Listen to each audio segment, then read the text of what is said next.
Mga kapuso, it's Bistok time. Karong buntaga makauban nato ang usa ka musician o leader sa bandang One Accord Band sa Iligan City. Atong ilailahon si Sir Jeric Sabare. Mayong buntag, Sir Jeric. Welcome sa At Home with GMA Regional TV. Kamusta? Good morning mga kapuso. Salamat po sa pag-invite nyo sa amin. Sir Jeric, salamat sa higayon nga imong gihatag kanamo. Og sa walay paglangan, pwede ba namo mahibal-an pa unsa nagsugod o nabuo ang bandang One Accord? And why One Accord? Okay. Ang kaning among banda na One Accord Band, nagsugod na siya last around 2017, 5 years ago, no? Usually ang miyembro ng mga ng One Accord Band is mga mga praise and worship team din namin sa church, sa Amazing Grace, no? We come up po na dapat maging impact din tayo sa mga youth natin. Yun po, One Accord Band kasi isa yung ang direction namin na makabigay kami ng inspiration sa mga kabataan natin at saka po yung between yung relationship natin sa Panginoon. Sir Jeric, amo sab nahibalan nga ang inyong banda, usually mga Christian songs ang ginatugtog. Unsa bay nahimong rason ngano kana ang duol sa inyong dugan nga genre? Og unsa sab ang inyong mga inspirasyon sa inyong mga compositions? Yes po. Yung usually namin yung kanta namin is mga Christian genre, mga Christian songs kasi like I said earlier po na ang mga banda namin, ang membro ng banda namin ay sa church po kami lahat. No, inspiration po namin kasi is yung talaga yung grabe yung impact nila Lord sa amin sa life na lahat na kinakanta halos namin is mga Christian songs para po sa mga uban na to mga kaigsuunan na mga Christian din na ma-encourage din sila. So, dapat ato yung pa-emphasize sa ila na dili boring pod ang mga lagad sa Ginoo.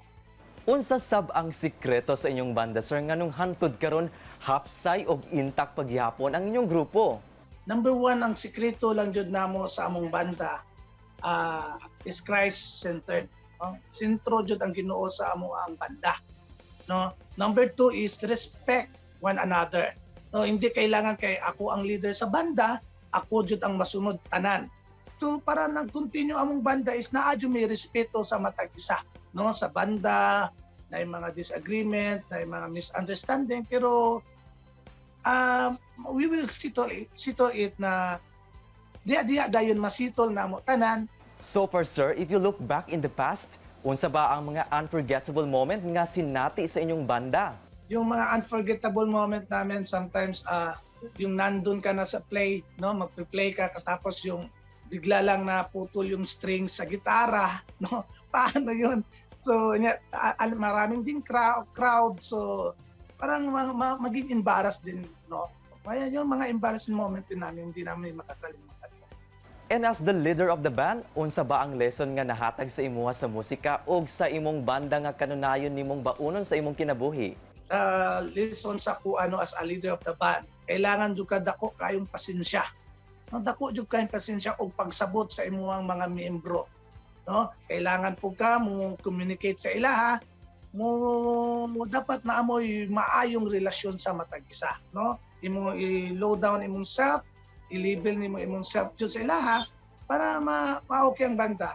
And to end this interview, sir, pwede ka ba muhatag og mensahe para sa ato mga kapuso viewers, especially sa mga taong gusto musulod sa music industry?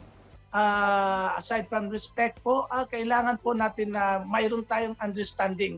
Tanggalin po natin yung mga pride natin as a leader o kahit kayo member tayo ng band, tanggalin natin yung mga pride natin at saka most important things po na dapat ilagay natin sa banda to make it ba na long last po, it's Christ-centered talaga. Maging simple lang po tayo, honest sa sarili natin, ganun lang po. Sir Jeric, daghan kaayong salamat sa paghatag og time kanamo. Padayon and may God bless you. Maraming salamat po for this opportunity. Kini ang At Home with GMA Regional TV.